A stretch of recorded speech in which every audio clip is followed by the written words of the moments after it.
Мягкие, пышные, легкие и полупрозрачные – это все о них, лучших представителях блинного дела. Сделать такой – целое искусство, ручная работа. Именно хендмейд – секрет агрохолдинга «Мордовский бекон». Женские руки без остановки поджаривают, заворачивают и складывают аппетитной горкой.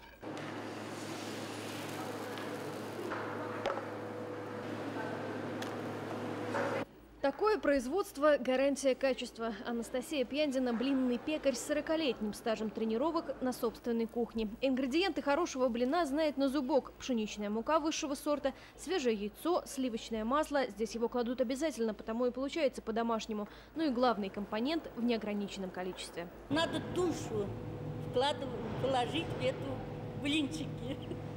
Начинка блинов – это уже кому как больше нравится. С мясным фаршем для любителей посытнее, с вишней для сладкоежек. Мы берем охлажденный блин. Наши мастера укладывают его на весы, потому что каждый наш блинчик содержит строгое количество теста и начинки. Затем на него укладывается определенное количество начинки и сворачивается конвертом.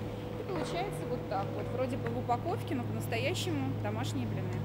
Такие блинчики не только достойное завершение масленичной недели, но и подарок мордовского бекона женщинам к празднику. Ведь какая дама не мечтает о минимуме усилий и очень вкусном результате?